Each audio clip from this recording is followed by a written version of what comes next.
बिस्मिल्लाहिर्रहमानिर्रहीम। आज का जो हमारा टॉपिक है ये लेक्चर 2 है और ये हम बात कर रहे हैं। पिछला जो लेक्चर था वो इंट्रोडक्शन हमने दिया था रेशो और रेट के बारे में।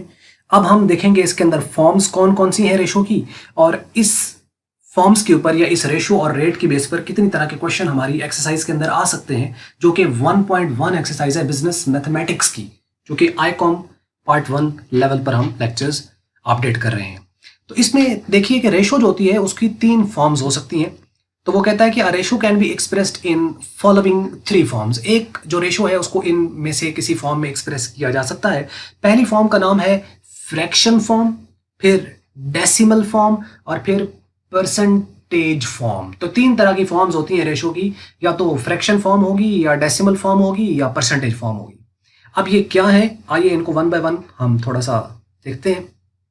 पहली फॉर्म है जो कि फ्रैक्शन फॉर्म कहलाती है। फ्रैक्शन जो कि बिल्कुल रैशनल फॉर्म होती है ना, किसी नंबर की rational form, P by Q form जिसे हम कहते हैं, तो वो कहते हैं P by Q form of numbers is called fraction form. यानी फ्रैक्शन का मतलब है, आप आम जुबान में कहिएगा बटे की शक्ल में। बटा समझते हैं ना, यानी एक वैल्यू ऊपर और एक नीचे, यानी नोमिनेटर बाय डिनोमिनेटर, नोमिनेटर और डिनोमिनेटर, इसकी बेस में आप उसको जो आप एक्सप्रेस करोगे, रिप्रेजेंट करोगे, तो वो फिर आपकी कहलाएगी फ्रैक्शन फॉर्म। अब इसमें देख लीजिए पी बाय क्यू फॉर्म के अंदर आपके पास क्या आ जाता है। जैसे एक नंबर है आपके पास 150 को आप 250 पे डिवाइड कर दें तो 150 by 250 that is a ratio, क्योंकि डिवीजन की शक्ल में आ गया। लेकिन ये कौन सी फॉर्म है, चूंकि बटे की शक्ल में है, तो इसलिए हम कहेंगे कि ये कौन सी फॉर्म है, ये फ्रैक्शन फॉर्म है। अब इसको थोड़ा मजीद हम रिड्यूस कर सकते हैं। तो रिड्यूसेबल फॉर्म अगर हम इसको लेके आए तो आपको पता है रेशो को सेम नंबर से डिवाइड करने, मल्टीप्लाई करने से कोई फर्क नहीं पड़ता। मतलब क्या है कि ये डिवाइड हो सकता है आपके पास और ये भी डिवाइड हो सकता है आपके पास। तो अगर आप इसको डिवाइड कर दें, यानी अगर आप इसको 5 पे डिवाइड करते हो तो 5 3 आर 15 और साथ 0 आ जाएगा, और 5 5 आर 25 साथ 0 आ जाएगा। तो आपने इसको 5 पे जब आपने इसको डिवाइड किया तो ये रिजल्ट आ गया। आप इसको 5 से दोबारा इसको और इसको ऊपर नीचे मल्टीप्लाई करें, दोबारा ये शक्ल बन जाएगी। तो मीन्स के रेशो को सेम नंबर से डिवाइड करने से, ऊपर नीचे या मल्टीप्लाई करने से कोई फर्क नहीं पड़ता। अभी भी ये रिड्यूस तो हुई, लेकिन सिंप्लीफाइड फॉर्म में अभी भी नहीं आई। सिंप्लीफाइड का मतलब है कि जहां तक पॉसिबली ये डिवाइड होती है उसको डिवाइड करना है, सेम नंबर से करना है। ये नहीं कि ऊपर वाले को तो 10 से कर दिया, नीचे वाले को 3 से कर दिया। अब ऐसा नहीं है, सेम नंबर से ऊपर नीचे जिस पे भी वो डिवाइड होता है उस पे आपने कर देना है। अभी भी ये सेम नंबर पे डिवाइड हो सकते हैं। तो मतलब ये 10 पे डिवाइड होता है तो 10 पे आप इसको डिवाइड करें तो 3 आ जाएगा, इसको 50 को 10 पे डिवाइड करें तो 5 आ जाएगा। तो 3 बाय जो 5 है ये फ्रैक्शन इन सिंप्लीफाइड फॉर्म है। तो ये भी फ्रैक्शन है, लेकिन ये सिंप्लीफाइड फॉर्म के अंदर आपके आ जाता है। तो यानी पी बाय क्यू जो फॉर्म है ये फ्रैक्शन फॉर्म कहलाएगी, और ये सिंप्लीफाइड फॉर्म है। इससे मजीद आगे ये डिवाइड नहीं होगा। हाँ, इसको मजीद डिवाइड करें तो ये इसकी फॉर्म चेंज हो जाएगी। ये फ्रैक्शन से किस में चला जाएगा, डेसिमल फॉर्म में, जो कि नेक्स्ट है। तो डेसिमल फॉर्म जब हम बात करते हैं रेशो की, तो उससे मुराद होता है कि इशारिये में, पॉइंट में जब हम किसी भी रेशो को एक्सप्रेस करते हैं तो वो आपका डेसिमल फॉर्म कहलाता है। जैसे m.n form of the numbers is called decimal form. अब m.m से क्या मुराद है, यानी m से मुराद यहां पर है इंटीग्रल पार्ट जिसमें इशारिया नहीं है, और .n से मुराद है नॉन इंटीग्रल पार्ट। तो जब इंटीग्रल नॉन इंटीग्रल के कॉम्बिनेशन में हम एक नंबर को रिप्रेजेंट करते हैं तो वो कहलाती है डेसिमल फॉर्म। फॉर एग्जाम्पल, जैसे कि आपके पास लिखा हुआ है एक फ्रैक्शन फॉर्म, जो कि बिल्कुल लास्ट ये वाली थी, सिंप्लीफाइड फॉर्म 3 बाय 5। वैसे तो डिवाइड होता नहीं, लेकिन अगर डिवाइड करें तो ये 0.6 आ जाएगा, जिसमें जो 0 है ये इंटीग्रल पार्ट कहलाएगा और जो 0.6 है ये नॉन इंटीग्रल पार्ट कहलाएगा। तो ये अब किस फॉर्म में आ गई, डेसिमल की शक्ल में आ गई। यानी डेसिमल आम जुबान में आप कहोगे इशारिये वाली शक्ल के अंदर। ये होगी दूसरी फॉर्म। जबकि तीसरी फॉर्म है परसेंटेज फॉर्म। परसेंटेज भी एक रेशो है। डेसिमल फॉर्म के अंदर जो नंबर होता है वो भी एक रेशो होता है, और जो बटे की शक्ल में लिखा होता है वो भी एक रेशो ही होती है। तो इटसेल्फ खाली भी अगर आपके पास एक नंबर लिखा है ना, फॉर एग्जांपल जैसे आप से मैं पूछूं कि 5 जो है क्या ये रेशो है या नहीं है, तो ये रेशो है। अब ये कैसे रेशो है, तो नंबर ही एक है। तो ये रेशो इसलिए है क्योंकि इसको अगर आप 1 पे डिवाइड करें तो कोई फर्क नहीं पड़ता। तो इसका मतलब ये 5 का मतलब है 5:1। तो एक इंडिविजुअल नंबर भी एक रेशो होता है। तो इसलिए आपको ये बात याद रहे कि खाली जरूरी नहीं है कि आपको आ जाएगा जी अच्छा ये तो, हाँ इसके साथ अगर और कुछ नहीं है तो 1 तो है ना, इसके साथ 1 0 के ऊपर अगर हम करें तो भी अनडिफाइंड हो जाता है। तो यानी 1 के साथ आप इसको करेंगे तो 1 से कोई फर्क नहीं पड़ता। तो आप उसको 1 पे डिवाइड करेंगे तो वही आंसर रहे। लेकिन इसका ये मतलब नहीं है कि 5 है तो उसको हम 1:5 नहीं कर सकते।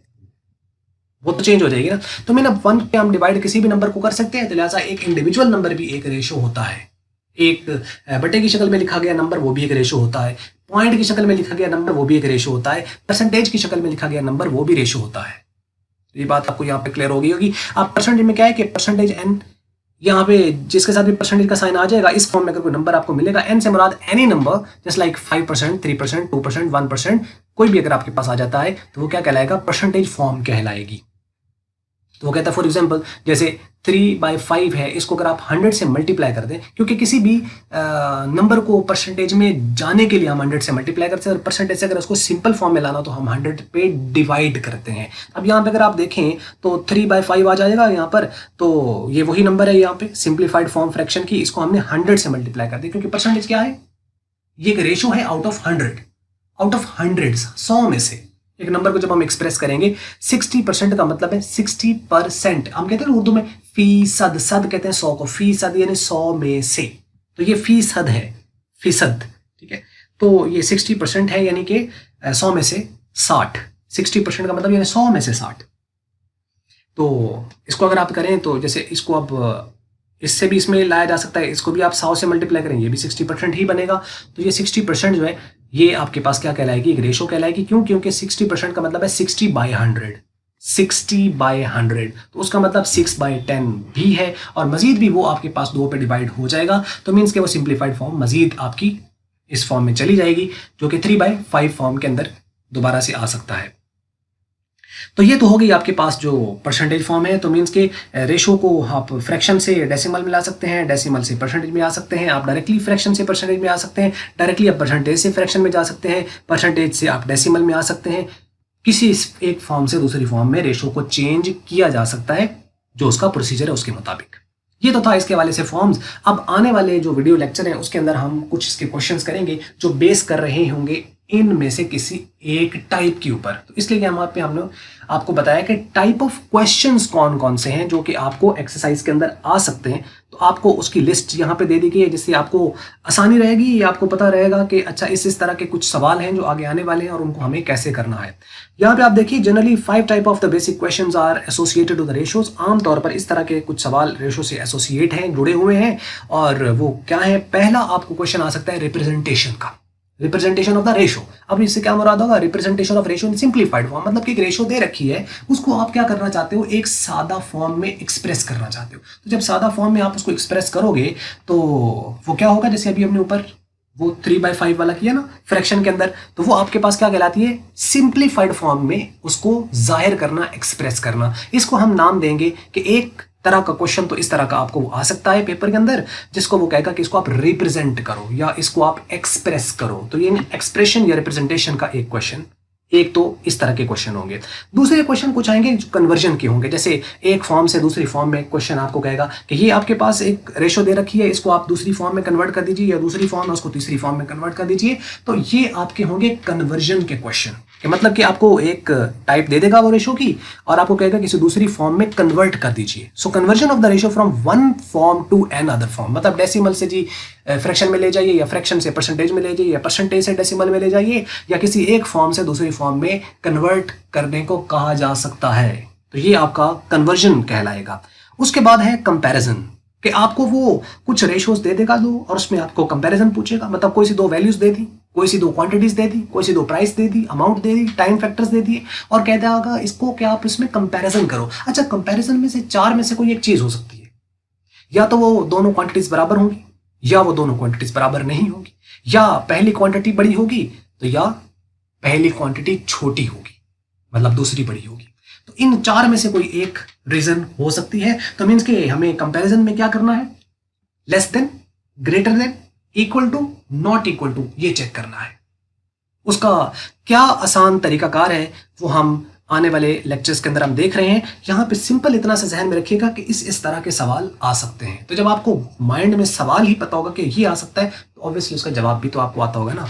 उसके बाद है डिस्ट्रीब्यूशन ऑफ अमाउंट, कि वो आपको एक रकम दे देगा, कहेगा कि ये वो रकम है, इसको इस रेशो, और 7 रेशो दे देगा, 2 बंदों की, 3 की, 4 की, 5 की, और कहेगा इनमें आप बताओ कि इसको हर एक को इस अमाउंट में से कितना कितना हिस्सा मिलेगा। बहुत सादा, बहुत बेसिक कुछ सवाल आ सकते हैं। तो इसे हम नाम देंगे डिस्ट्रीब्यूशन का। तो रिप्रेजेंटेशन का सवाल आ सकता है, कन्वर्जन का आ सकता है, कंपैरिजन का आ सकता है, डिस्ट्रीब्यूशन का आ सकता है, और पांचवा कंबाइनिंग रेशो के दो बंदों की रेशो दे देगा, और यानी ए और बी की, और फिर आगे बी और सी की रेशो दे देगा। इसमें एक बीच में कॉमन होगा और उसमें कहेगा अच्छा अगर ए और बी की रेशो ये हो, बी और सी की ये हो, तो बताओ ए बी सी की आपस में रेशो क्या बनती है। इसे हमें कंबाइन करना पड़ेगा। जब हम कंबाइन करेंगे तो रेशोज को कंबाइन कैसे करते हैं, क्या तरीकाकार होता है, वो हम देखेंगे। और यहाँ पे आपकी एक्सरसाइज ऑलमोस्ट एंड हो जाती है 1.1 जो कि रेशो और रेट के हवाले से है। उसके बाद आगे फिर नेक्स्ट टीचर चलेंगे। बस ये था टॉपिक और उम्मीद करते हैं आपको ये बेसिक कुछ समझ लग गई होंगी। सीरीज वाइज चलते जाइएगा। साइनॉप्सिस में बार बार कहता हूँ साइनॉप्सिस को जरूर देखें स्टार्ट पे, उसके बाद लेक्चर्स को देखें, फिर साइनॉप्सिस को देखें, टॉपिक इंशाल्लाह क्लियर हो जाएंगे। फिर भी अगर आपको कहीं लगता है कि अभी इंप्रूवमेंट का, क्योंकि दरवाजा कभी बंद नहीं होता ना होना चाहिए, तो वो हमेशा से ही रहती हैं। तो जहाँ पे आप अपनी राय से हमें आगाह करते रहेंगे तो चीज़ें मजीद कुछ बेहतरी की जानिब मूव करेंगी। बस ये थी वीडियो। अगर आपको मल्टीपीडिया की वीडियो अच्छी लगी तो उसको आप लाइक कर लें, शेयर करें दूसरों के साथ, और यह है आपकी जिम्मेदारी दूसरों तक इस कंटेंट को पहुंचाना, क्योंकि ये फ्री ऑफ कॉस्ट हम प्रोवाइड कर रहे हैं और कंप्लीट सीरीज प्रोवाइड कर रहे हैं। वीडियो देखने का और सपोर्ट करने का हमेशा की तरह आपका बहुत बहुत शुक्रिया।